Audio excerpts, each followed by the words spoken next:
Hello everyone, DVS ম্যাডামের ক্লাসে তোমাদের সকলকে স্বাগতম। আমি ডিভিএস ম্যাডাম। সবার আগে চ্যানেলটা সাবস্ক্রাইবের পর প্রত্যেকের নোটিফিকেশন অন রাখবে, যাতে যখন যখন ভিডিও আপলোড হোক তোমাদের কাছে পৌঁছে যায়। আলোচনার বিষয় আজকে class 7 history chapter 2 part 3।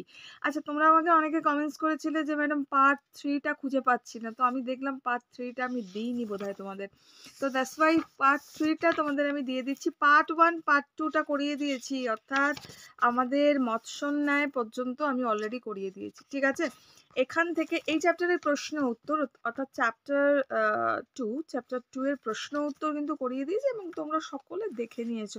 Part 1 part 2 ও প্রচুর সবাই দেখে নিয়েছো, তো পার্ট 3টা আমি দিয়ে দিচ্ছি। শুরু করা যাক। ভিডিওটা বেশি থেকে বেশি লাইক শেয়ার করো, প্রত্যেকে নোটিফিকেশন অন রাখবে। চ্যাপ্টার 1 চ্যাপ্টার 2 চ্যাপ্টার 3 সব করানো আছে, যে পার্টটা বাকি থেকে গেছে সেটা এখন আমি দিয়ে দিলাম।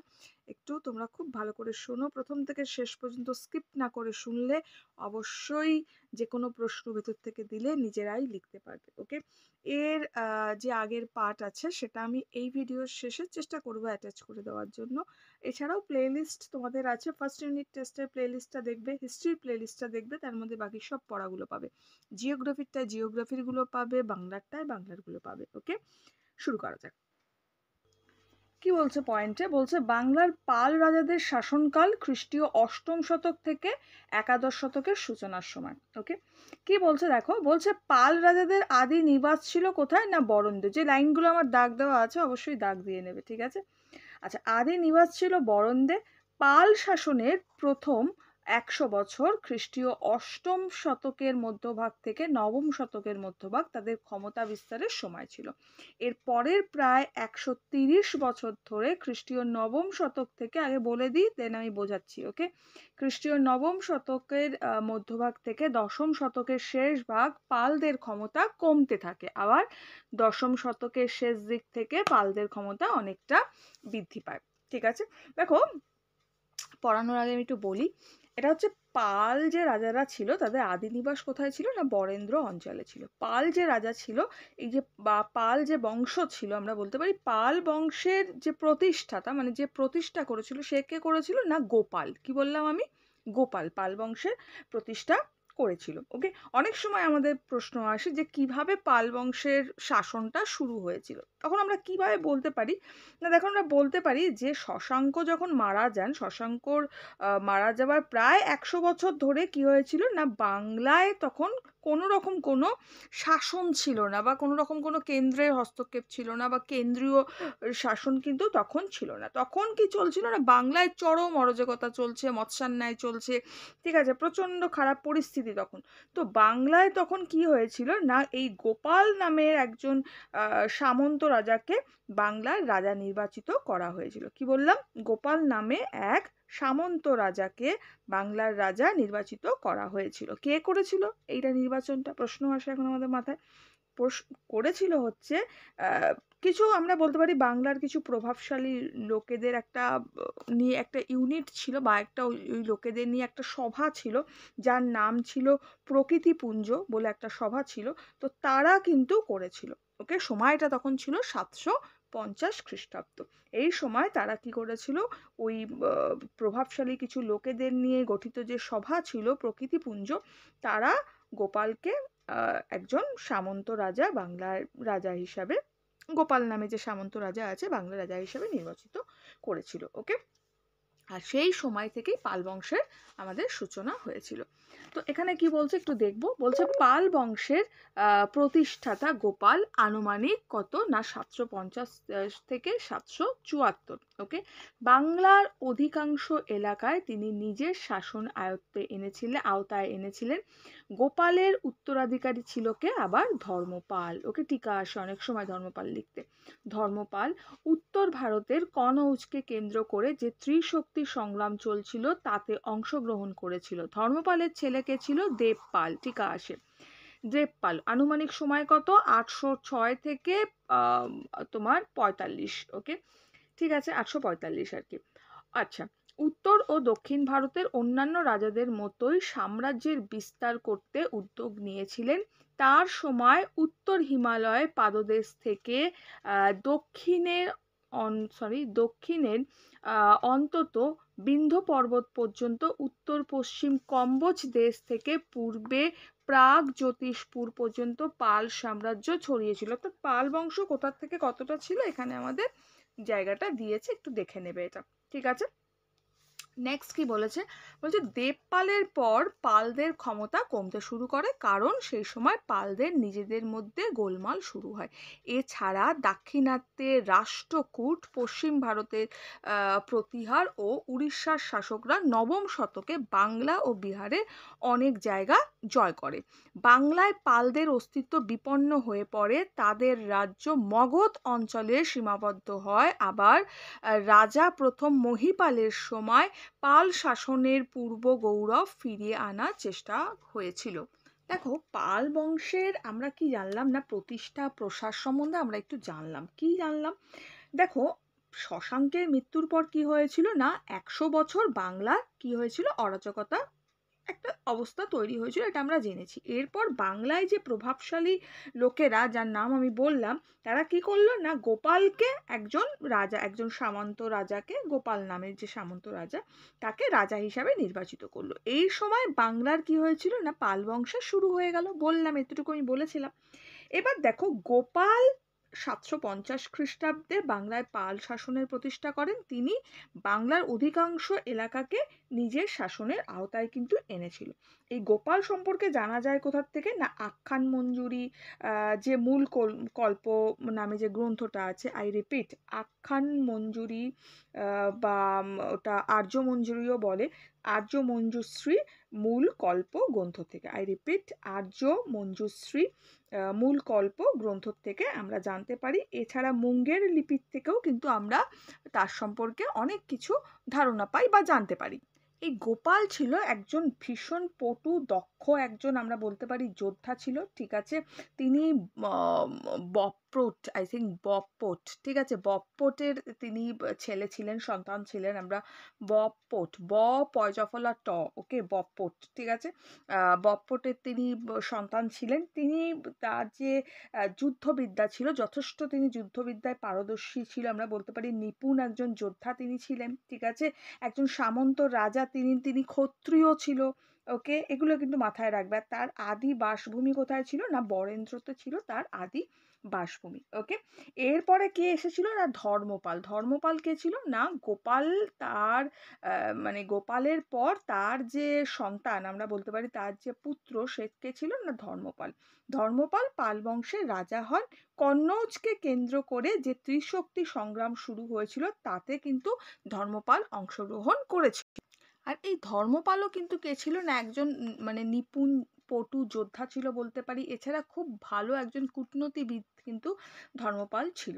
ওকে, তিনি সিংহাসনে যখন বসেন, তার ফলে কি হয় না, কনৌজ দখলের জন্য কি করে না, প্রতিহার ও রাষ্ট্রকূটদের সঙ্গে তিনি ত্রিশক্তি দ্বন্দ্বে কিন্তু জড়িয়ে পড়েন, এবং কনৌজকে তার আধিপত্য, মানে কনৌজে তার কি করে না, একটা কি বলবো, আধিপত্য আমরা বলতে পারি, সেটা আধিপত্য তিনি কায়েম রাখেন। তিনি যে গোকর্ণ, তারপরে কেদার, এই সব জায়গাগুলো তিনি দখল করেছিল।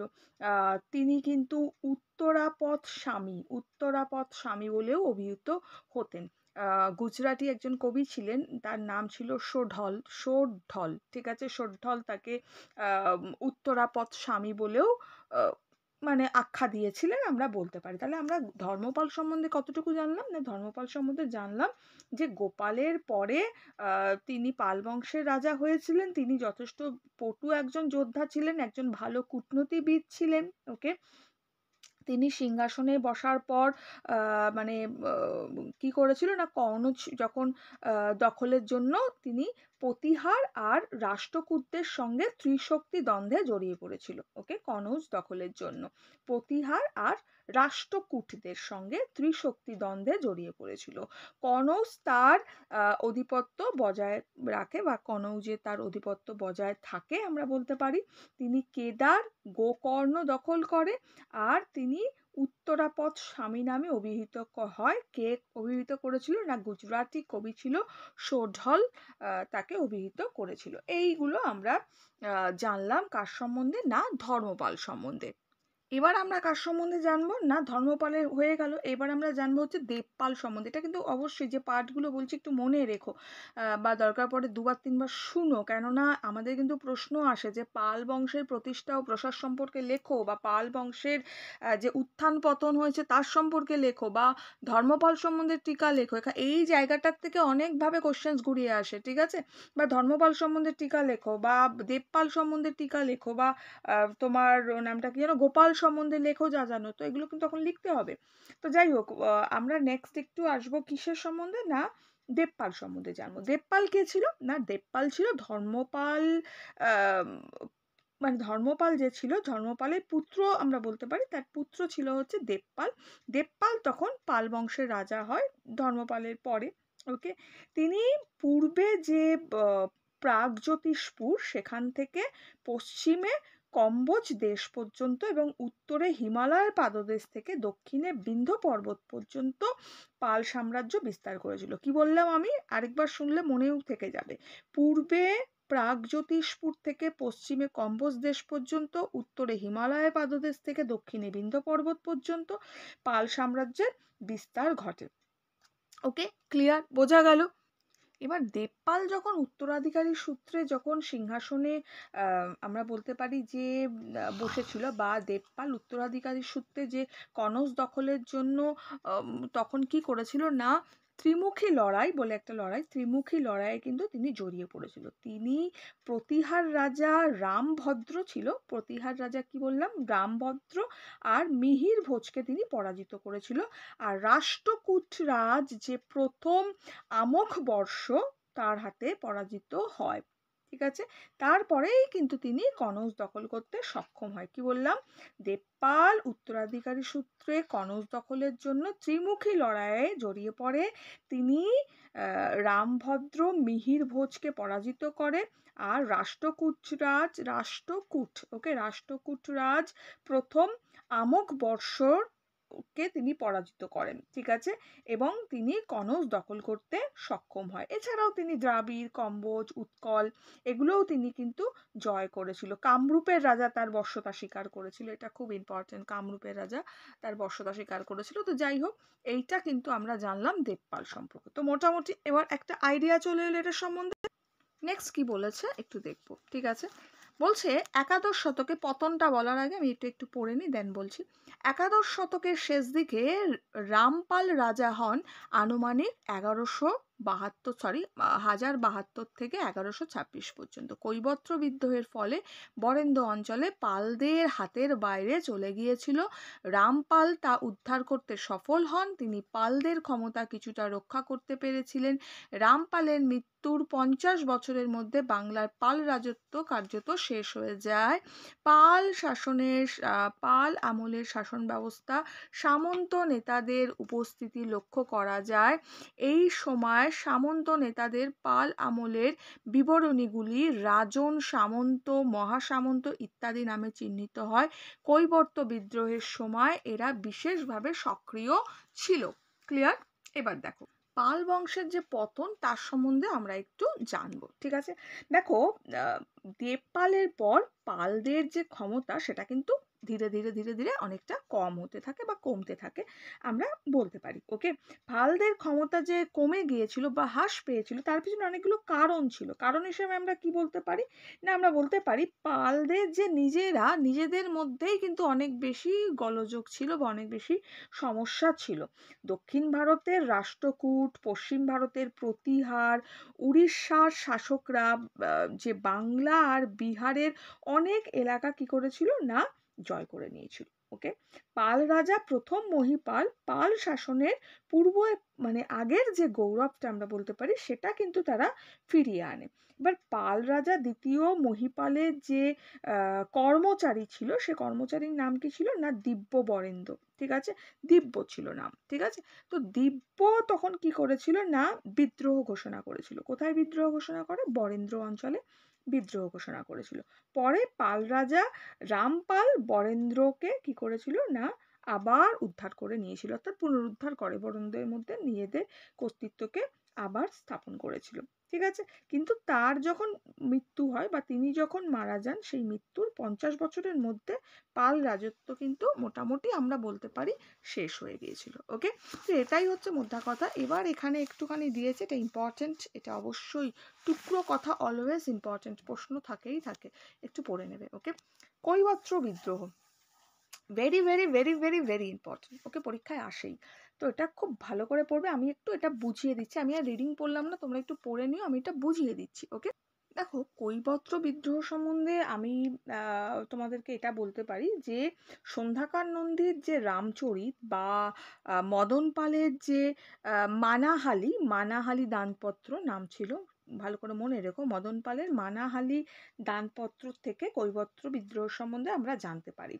এবার পাল রাজা দ্বিতীয় মহিপালের রাজত্বকালে কৈবর্ত দিব্য নেতৃত্বে কি হয়েছিল না, বরেন্দ্র ভূমিতে যে বিদ্রোহ হয়েছিল তাকে কৈবর্ত বিদ্রোহ বলা হয়ে থাকে। ওকে? এই যে বিদ্রোহ, এই বিদ্রোহের নেতা ছিল কে না, কৈবর্ত বিদ্রোহের নেতা ছিল হচ্ছে দিব্য। তার যে ভাই ছিল সেটা হচ্ছে রুদ্রক বা রুদকও আমরা বলি অনেক সময়। আর রুদ্রকের যে পুত্র ছিল সে ছিল হচ্ছে ভীম। ওকে? এরা ছিল হচ্ছে এর নেতা। এই যে বিদ্রোহ হয়েছিল, বিদ্রোহের অনেকগুলো কারণ ছিল, বাট কারণ নিয়ে অনেক কি বলবো, অনেক মতবিরোধ কিন্তু রয়েছে। ঠিক আছে? প্রথমত আমরা বলতে পারি যে পাল রাজা যে রাজপাল বা রাজ্যপালের মন্ত্রী হন কে না, কৈবর্ত যশোদাস। কি বললাম? পাল রাজা রাজ্যপালের মন্ত্রী হন কে না, কৈবর্ত যশোদাস। তারপর থেকেই কৈবর্তদের একটা আমরা বলতে পারি উত্থানের সূচনা হয়েছিল রাজনৈতিক ক্ষেত্রে। ওকে? কৈবর্ত দিব্য ছিল কে, প্রচন্ড ভাবে উচ্চাকাঙ্ক্ষী একজন মানুষ ছিল। কে না, কৈবর্ত দিব্য। ওকে? পাল রাজাদের যে অভ্যন্তরীণ গোলযোগ ছিল, তারপরে যে দুর্বলতা ছিল, রাজ পরিবারের মধ্যে যে একটা দ্বন্দ্ব ছিল, সেই সুযোগে দিব্য তখন একটা মানে বিদ্রোহ ঘোষণা করেছিল বা চালাকি করে বিদ্রোহ ঘোষণা করে আমরা বলতে পারি। ওকে? এবার বিদ্রোহীদের হাতে পাল রাজা মহিপাল তখন নিহত হয়ে যান।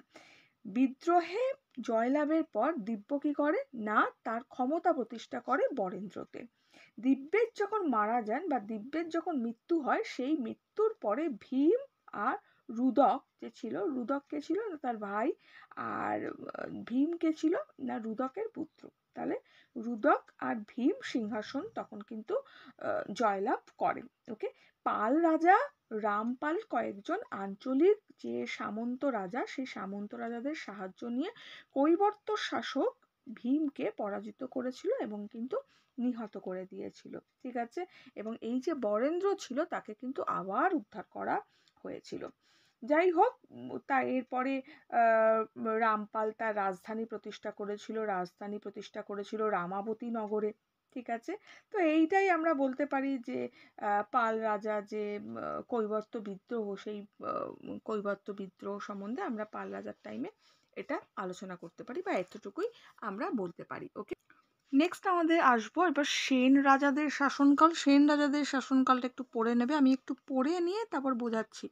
দেখো কি বলেছে, বাংলার সেন রাজারা খ্রিস্টীয় একাদশ শতকের শাসন শুরু করেছিলেন। ত্রয়োদশ শতকের শুরু হবার অল্প কয়েক বছরের মধ্যে সেন শাসন শেষ হয়ে যায়। একাদশে শুরু হয়, ত্রয়োদশে শেষ হয়। ওকে? সেন রাজাদের আদি বাসস্থান ছিল দক্ষিণ ভারতের কর্ণাট অঞ্চল অর্থাৎ মহীশূর এবং তার আশেপাশের এলাকা।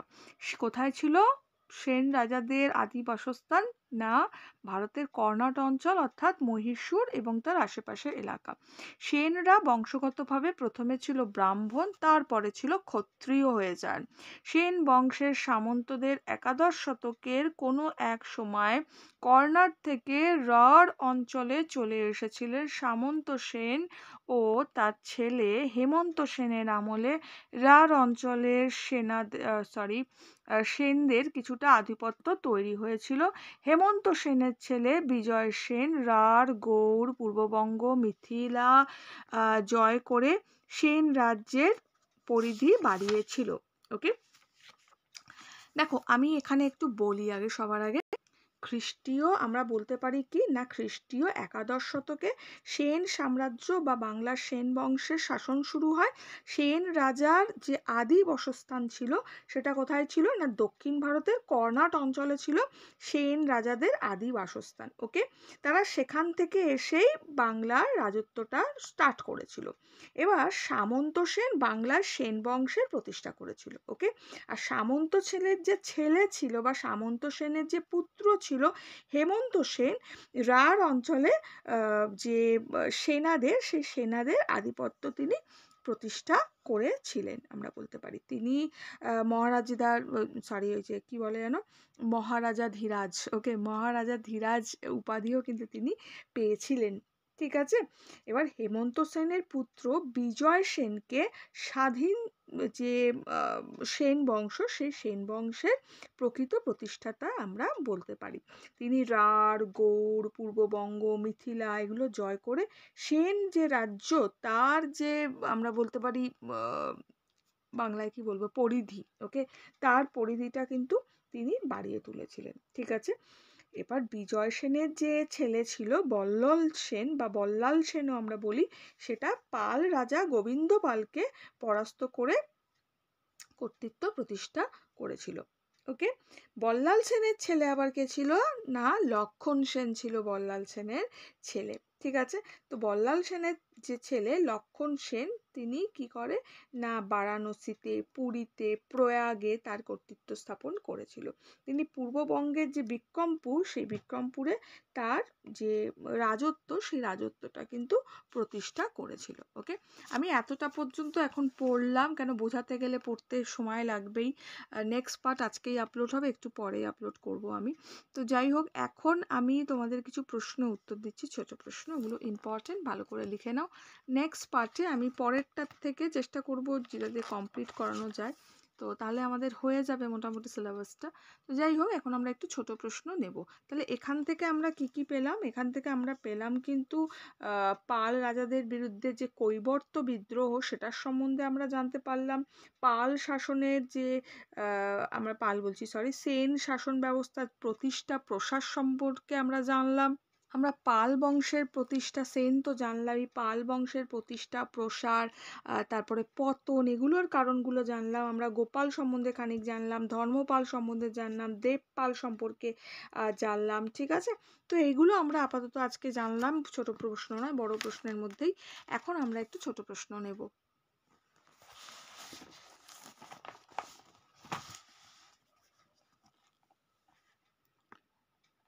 সবার প্রথমের প্রশ্ন আমরা নেব,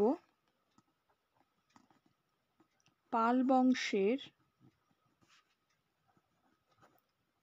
প্রতিষ্ঠাতা কে ছিলেন? ওকে, দেখতে পাচ্ছ, দাঁড়াও একটু বড় করে দিই। ওকে, পাল বংশের প্রতিষ্ঠাতা কে ছিল? উত্তর লিখব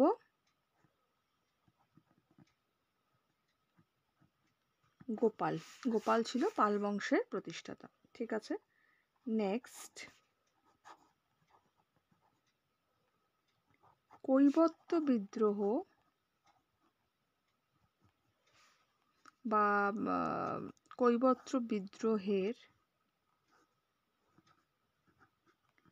নেতার নাম কি ছিল? কমেন্টস করো। কৈবর্ত বিদ্রোহের নেতার নাম কি ছিল? কমেন্টস করো দেখি কি শিখলে, পরে লেখাচ্ছি। নেক্সট, রামচরিত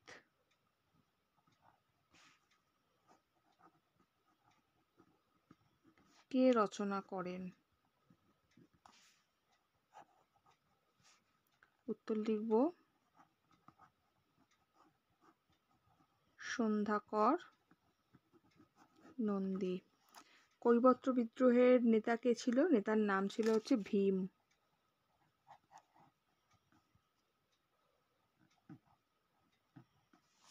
ঠিক আছে, ভীম। নেক্সট, পরের প্রশ্ন। পরের প্রশ্নে আমরা নিতে পারি রামপালের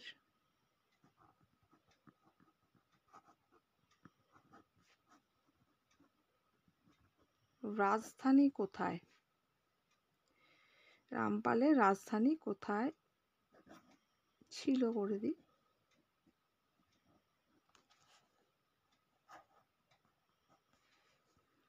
কোথায় ছিল রামপালের রাজধানী? কোথায় ছিল না, একটু আগেই বললাম, রামাবতী নগরে।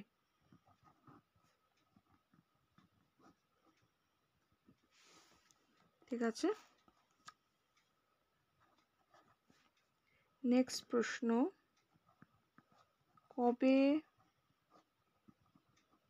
বাংলায় তুর্কি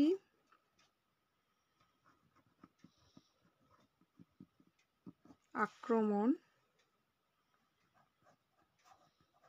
ঘটেছিল? কবে বাংলায় তুর্কি আক্রমণ ঘটেছিল? লিখব 1204 থেকে 1205 খ্রিস্টাব্দে তুর্কি আক্রমণ ঘটেছিল। ওকে, নেক্সট প্রশ্ন,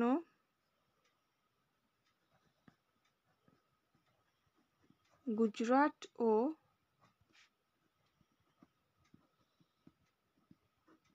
রাজস্থানে কারা শাসন করতেন? উত্তর লিখব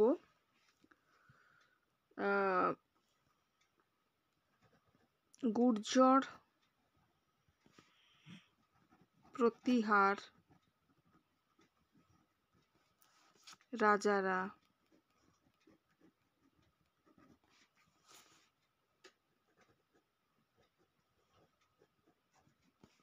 গুজরাট ও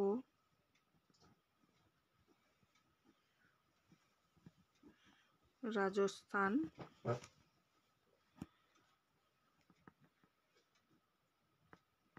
শাসন করতেন। ঠিক আছে, দেখেছ। নেক্সট প্রশ্ন, সকলোত্তর পথনাথ কার উপাধি?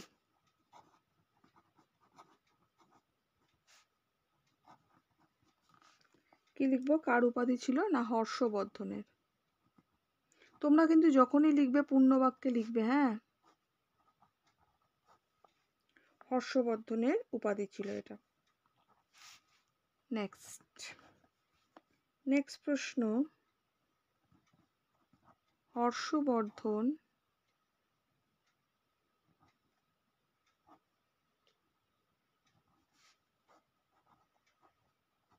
কোন বংশের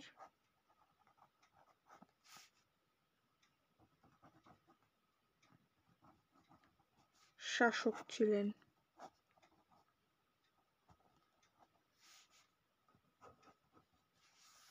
উত্তর পুষ্যভূতি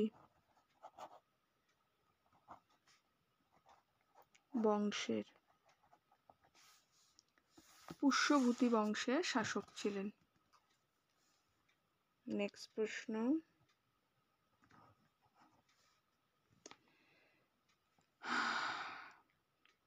ভাস্কর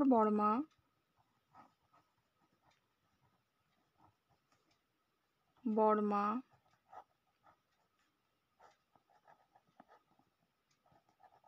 কোথাকার রাজা ছিলেন? উত্তর লিখব